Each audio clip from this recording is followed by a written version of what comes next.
Hello there.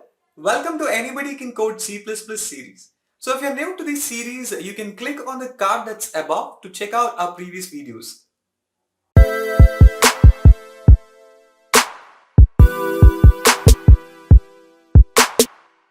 Hi there. Welcome to the ABC series of C++ from Facebook.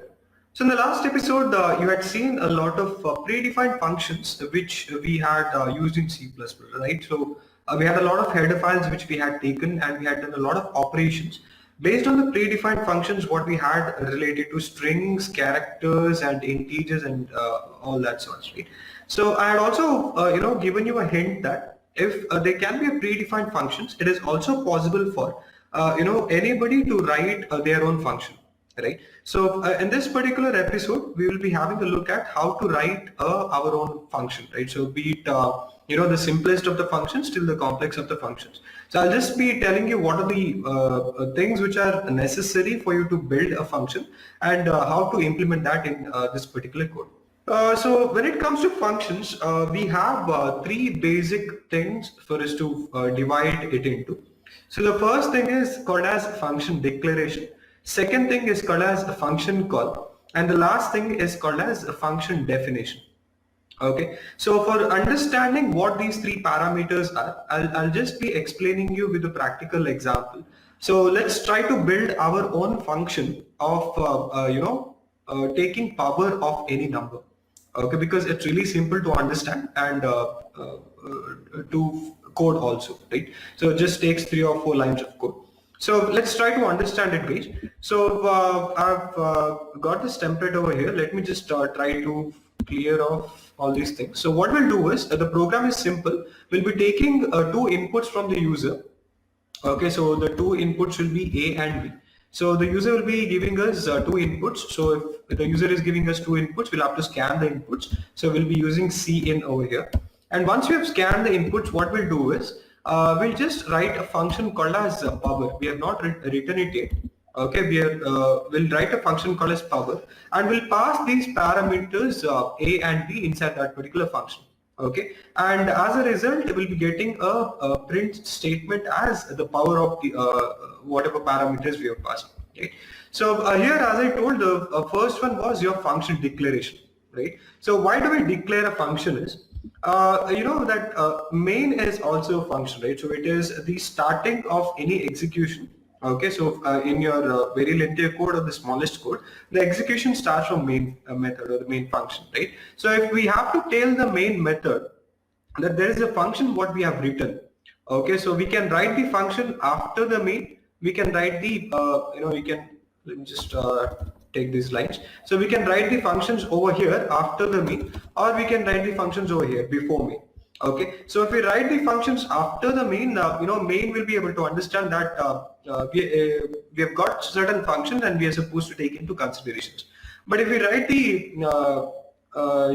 functions before main, okay, I'm sorry, if we write the functions before main, we are supposed to not exactly tell the main that we have got these functions, because the codes already pass from here. Okay, the flow already passes from here, hash include IO stream, and passes all the codes and then comes to main. And it understands that we have got all these lines of codes. But let's say, after passing all these lines of code, there is an extra line of code which is present in the 15th or the 16th or 17th line. The main will not be able to understand, right? So what we'll do is, if we are writing a function, okay, after main, what we'll do is we'll give something called as function declaration. Okay, we'll write down something called as function declaration, just to tell the main that there is something called as a function that I have written after main. Okay, so here my function name is power, right? So power, and I'm passing 2 parameters called as A and B. Okay, so A comma B, and always a function declaration will be having a semicolon. Okay, please remember guys, function declaration will be having a semicolon. Okay, and then the next step what we had is a function call. So whatever I have written inside the main, okay, that is called as a function call. So how does a function call look like? So function call will have the function name, okay, and the parameters what we are passing inside the parenthesis. Okay, and semicolon is for your cout.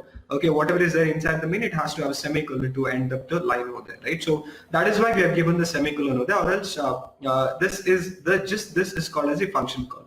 Okay, so this is a function call whichever is present inside the main, and before the main, whatever I've written, that is your function declaration along with the semicolon.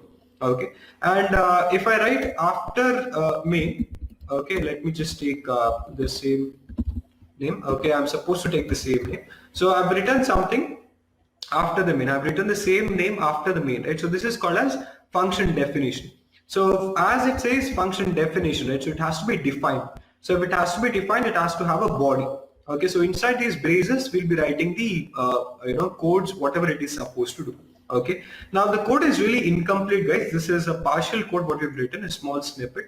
So I'll just try to explain you what is the syntax. So after function definition, how exactly does a function definition look like and what exactly are the parameters?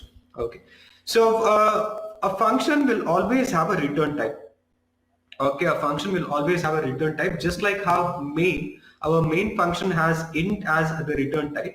Any function what a user defines, it will also have a return type. Okay, so be it in function declaration, be it in function definition, okay, we are supposed to give the return type of the function. Okay, so here I want it to return an integer value, so I'll just give integer in the function declaration and as well as in the function definition line. Okay, and then function names. Okay, function names are supposed to be exactly same all around in the function call, in the function definition, and in the function declaration. Okay, and then we have got arguments. Okay, whatever parameters we are passing inside these parentheses, they are called as arguments. Okay, now the thing is, when it comes to function definition and function declaration, okay, you're supposed to mention what data type of parameter you're passing. Okay, I'm passing integer type of data A and integer type of data B. Okay, even in the definition part, I'll write integer type of data A and integer type of data B. But when it comes to your function call, you need not write the data type. Okay, it is just written like that, function name and the parameters whatever you pass. Okay, you can even directly pass numbers over here, but to make it look more flexible, I have taken the input from the user using cin command, and then I'm passing the parameters to this power function.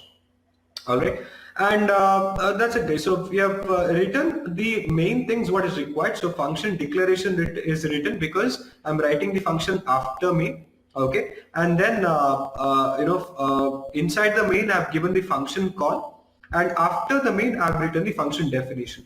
So everything is done, but I have not told what the function power is supposed to do. Okay, so let's just try to tell the compiler what the function power is supposed to do. So I'll take one variable called as I. Okay, so I'll take one variable called as I, and I'll take a for loop. Okay, so if you remember the power function what we had created using for loop, so it might be easier for you. If you have not seen or if you have heard it, just have a look at the previous videos, guys. You'll have a brief idea. Okay, so starting from I is equal to 1, I want my loop to run till I is less than or equal to b. Okay, so it will be like 2 to the power 3 if I'm giving, 2 will be a and 3 will be b. Okay, so that is how it will be. So I less than equal to b means my loop is supposed to run from 2 to the power 1 to 2 to the power 3. Okay, so that is how it works. And then I plus plus. And inside this particular loop, what I'll do is I'll just take one variable called as let's say result. Okay, I'll take one variable called as result. I'll be storing the values here. So let me just declare that also. So result is equal to 1. Okay, so here what I'll be doing is result is equal to a result into, okay, what is the value I want to be repeatedly multiplied? That is nothing but a, right? So a has to be repeatedly multiplied and has to be stored in the value result. Okay, so this is exactly how I'll be writing the for loop. And once this is done, it has to return it to the main, right? This function what we have written, it has to return a value to the main. Okay, so if you remember return 0, guys, we used to write something called as return 0, right? So this was for our int main. Okay, but these days we do not write it because by default the compiler will do it. So here also we have given something called as int power. So if it is int, it is supposed to return something, right? So what I'll do is I'll just return the result. whatever is finalized by the compiler. Okay, so this is exactly how our function will look like, guys.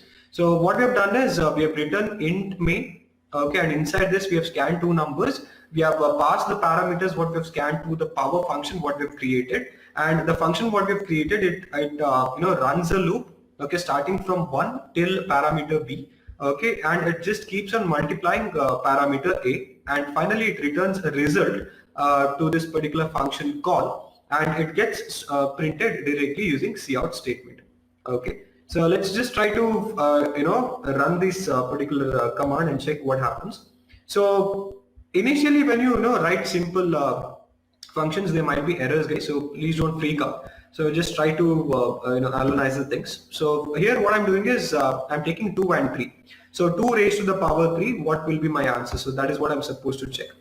So here I'm just getting the value as 1.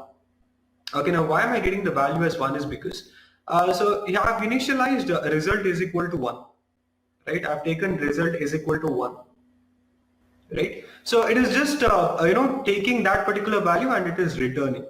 Okay, but if you have noticed, I had written here a comma b, right? So when you use cin statements, guys, you cannot write this particular line over here. So you're supposed to use the angular brackets, whatever may be the input statements. Okay, so let's say you're scanning 5 inputs, you're supposed to use 5 angular brackets and do it, or else you want to use a loop, you can do it.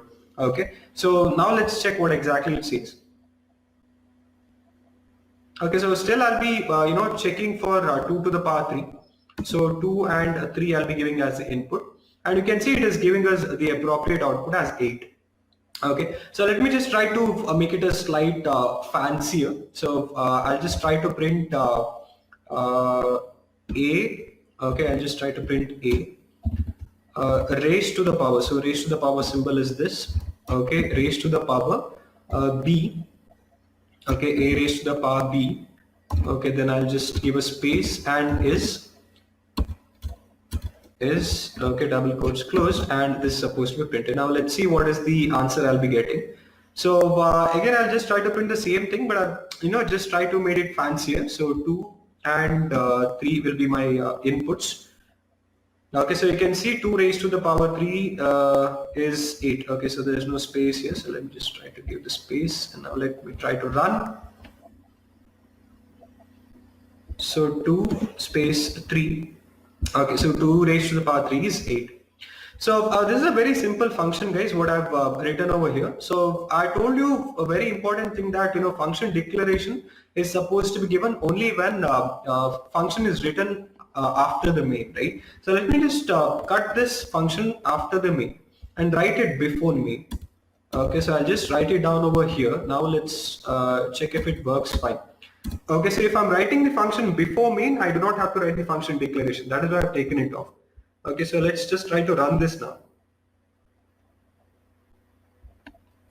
2 space 3, enter. Okay, so even now it works, right? So I think you've understood the basic difference between function declaration, function definition, and body of the function, right? So let me just give you one more example. Let's just try to find the factorial of a number. Okay, so I'll just write it from the scratch. So I'll just try to find the factorial of a number. So I'll take a number called as a from the user.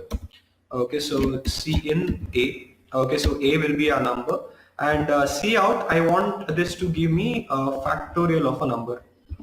Okay, so fact of a. So I'll just write down the function over here. So int fact will be my function name, and the parameter what I'll be passing is integer type, and I'll write the body of the function over here. So what is basically factorial is nothing but it starts from 1, it goes on multiplying itself consecutive numbers till that particular limit, right? So I less than or equal to a. Okay, I plus plus. So inside this particular loop, I'll just ask the fact is equal to fact into I. Okay, so I've not declared fact over here. So fact is equal to 1. So let's just say it is an integer variable, and I'm storing 1 inside it. So you can see here my function name is also fact. So let's just try to change that alone. So I've changed fact to facto. Okay, so here fact is equal to fact into 1, And after everything, I'm returning, okay, the result that is stored in fact. Okay. So we have scanned one number. Let's say I'm scanning 5. So 5 is being passed into a function called as factor what I've written. And ultimately I'm supposed to get a result which is stored in factorial. So 5 factorial, obviously it is 120. So it is supposed to return 120. Okay, so as I told, if you start writing a lot of functions, you might face certain errors. But please do not, uh, try to break your heads. It might happen, but with practice, you will definitely able to get things out properly. Okay, so here you can see it is returning me a 0. Right, so why is it returning a 0? I've given fact is equal to 1. Okay, and the value is supposed to be returning as 1, but still it is giving me a 0. Now why this has happened is because I've given I is equal to 0, right? So when 0 gets multiplied with any number, even if it is a continuous loop, the ultimate answer what I'll be getting is a 0, right? So these are the small mistakes what you'll be doing, guys. So please make sure you write the looping conditions and the initialization properly. So I've just changed I from 0 to 1. Now let's check what the numbers will be. So I have done the appropriate things. I'm checking what is a factorial of 5. So factorial of 5 is 120. Okay, now let's check, again, let's just try to run this code. Let's check the factorial of 4. Okay, factorial of 4 is 24. So I believe you have understood how to, code for any function. You can write any sorts of functions using this method, right? You'll be able to run this without any, errors. Okay. So there is one more method called as a recursive function. Okay, a function calling itself. So it's very easy to code for very complex codes if you know what the concept of recursive function is. So in the next episode, we'll be having a look at what exactly a recursive function is. So till then, do practice, do experiment and all the things, write a lot of functions on your own, and happy learning. Hope you liked the video. Do not forget to subscribe and do click on the bell icon so that you get notified when the further videos are released. And also check out our Instagram page and WhatsApp broadcast services. The links are in the description below.